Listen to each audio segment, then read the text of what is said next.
Hi everyone, this is Jerry from ONYX Pages. Thank you very much for watching my channel. It is December 5th, so this is my November 2017 wrap-up. I have 5 books here that I'm going to be talking about, so let's just get started. Okay, so one of the books that I read in November was Binti Home by Okorafor, and this tells the story, it continues the story of Binti, who's a young woman who went away to a university on another planet, and some bad things happened on the ship when she went away.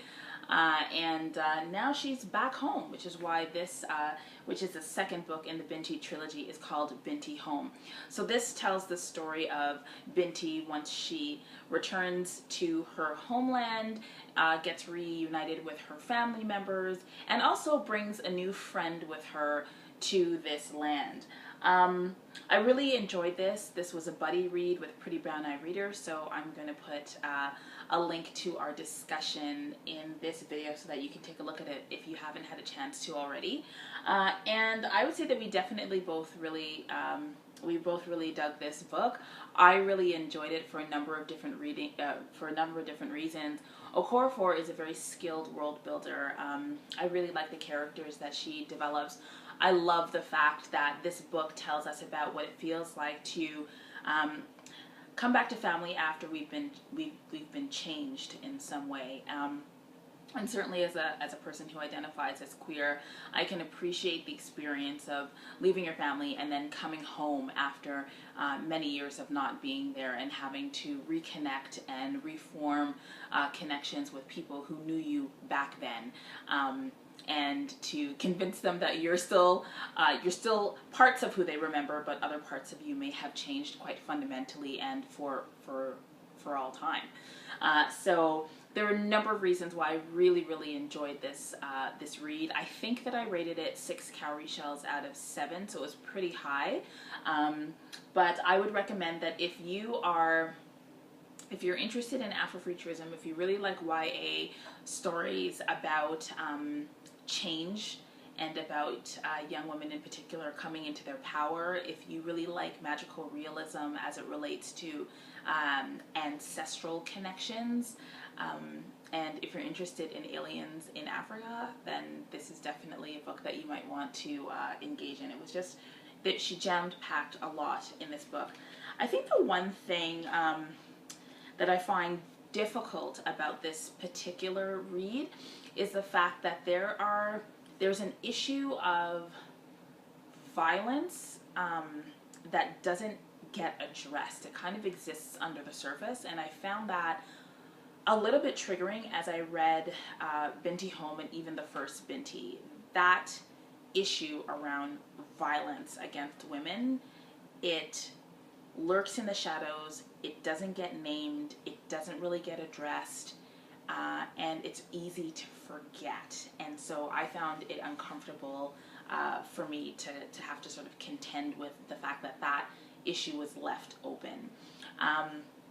But anyway, it was a really great read, and I would suggest that you read it. I'm really looking forward to reading more of Okorafor's work. And in fact, I did in November. Awesome segue!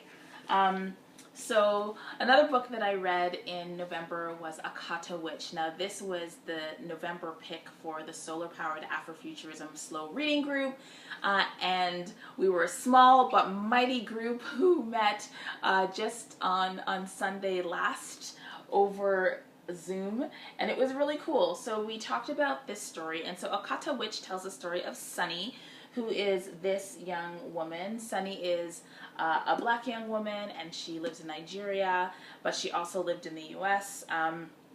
She is an albino woman, a young woman, and this tells a story of her coming into an understanding that she is a leopard person, and leopard people are individuals who have special magical skills and are trained in another kind of context, another world that's sort of part of the regular everyday world but is a magical world, and she meets a couple of other young people who are also leopard people, and we follow them as they get to know each other, as they get to know themselves a little bit better, and as they help their community deal with somebody who's causing harm to both the magical world and also the non-magical world. Now, a lot of individuals have made comparisons between a Cata witch and the Harry Potter books.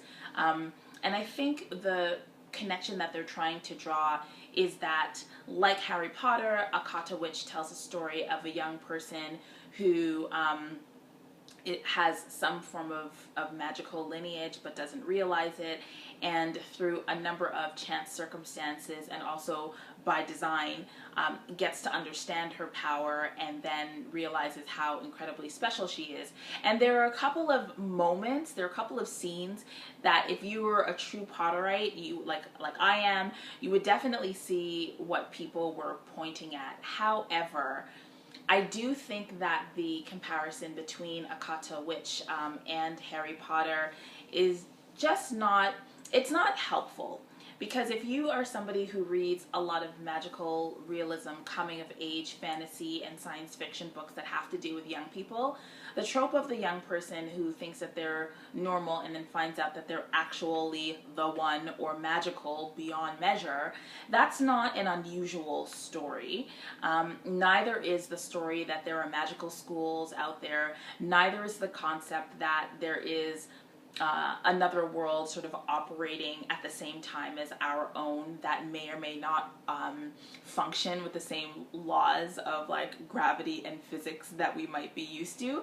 Those are not new concepts, and certainly if you're somebody who has been a student of African cosmologies, the idea that magic exists around us is not necessarily new at all. In fact, it predates J.K. Rowling, if I might say.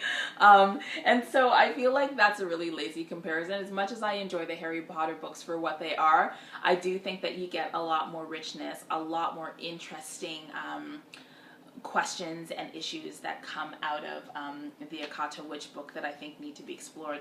One of the major criticisms, at least that I've heard of the Harry Potter books, is that J.K. Rowling doesn't actually deal with inclusion or race or a number of different issues. And I think that that's fair. I think that that's totally true.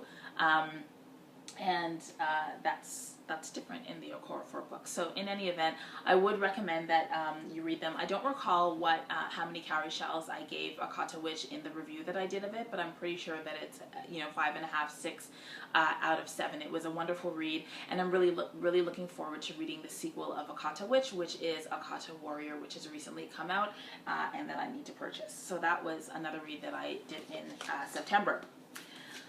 Okay, so for nonfiction November, I read Strange Matings, which is an anthology edited by Rebecca Holden and Nisi Shawl.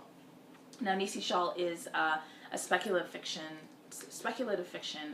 writer, and as you can see, I just ate this book. I ate it. It was great. There were a number of different short stories. There were a few essays. There were also some poems as well, and they were all dedicated to the majesty of Octavia E. Butler. So this book was written, this anthology was put together after the passing of Octavia E. Butler, and if you don't know who Octavia E. Butler is, I have some judgments about you, but she is one of the most heralded and celebrated science fiction, black female science fiction writers, and I would say science fiction writers generally of all time. What I loved about Strange Matings was that it was an opportunity for me to engage with people who knew her personally. Some of the articles by like Tanana Reeb-Dua and Steve Barnes, and also like Nisi Shawl, like people who actually were her friends and were her colleagues and who edited her work, who were on panels with her, who interviewed her at conferences, were really heartfelt and really wonderful. And I actually felt like, as a reader, I found myself grieving the loss of such a spectacular woman who was so diligent about her writing and really wanted to give us the best work that she possibly could.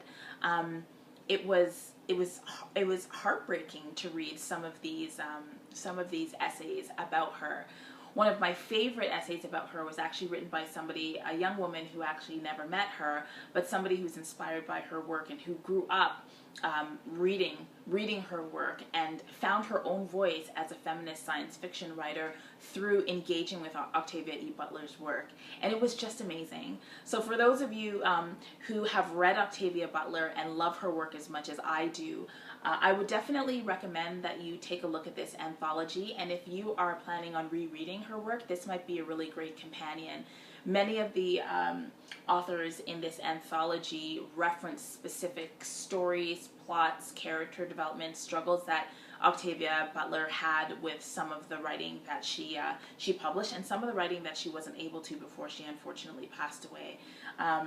So this is a really great addition to my library, and I really enjoyed it, and I'm so thankful that it was put together. So I would definitely recommend Strange Matings, Science Fiction, Feminism, African American Voices, and Octavia E. Butler. Okay, I am very slowly moving through Lightspeed, People of Color Destroy Science Fiction. This is a special issue of the Lightspeed magazine, and it's the first Lightspeed that I've ever read. Lightspeed has a number of different titles like People of Color Destroy Horror, Destroy Fantasy, Queer Folks Destroy Other Things. There's a whole bunch of cool people destroying a whole bunch of things. While I can't fully say that I understand fully what Lightspeed is, I just really appreciate that it exists. So this anthology is edited by Nalo Hopkinson, who obviously we all know how I feel about Nalo, and Christine Ong Muslim. And this month I finished the first part, which is original short fiction, and then I also read this section on original flash fiction. And I've actually I had never read flash fiction before. I didn't even know what it was. I had to Google it. And I realized I love flash fiction. I love the fact that you've got these really, really short, compact stories about really wild and amazing things. And I feel like it would probably be harder to write a short story than it would to write a long saga. But just amazing stories in here. At some point when I'm finished, I will probably do a very fulsome review of Lightspeed, but I think that there are probably over 50 contributors. Yeah, there are over 50 contributors to this collection, and I probably will be reading it into the new year. But this is really, really pleasing. There are about 451 pages, so really, really enjoying that. And then there was Concrete Park, which I hated, and so that's that. I'm glad that I was able to get through it. I have some thoughts about it. I think that it's a genre that some might appreciate and enjoy, but I didn't like it, and I didn't think I would like it, so I was right. So that's that. Anyway, that is what I read in November. It was a really wonderful month. I'm really glad that I got to connect with my folks at the SOULar Powered Afrofuturism reading group. I'm really glad that Alicia from Pretty Brown Reader and I, Pretty Brown Eyed Reader, had an opportunity to once again join forces for a collaborative video. And yeah, it was a good month.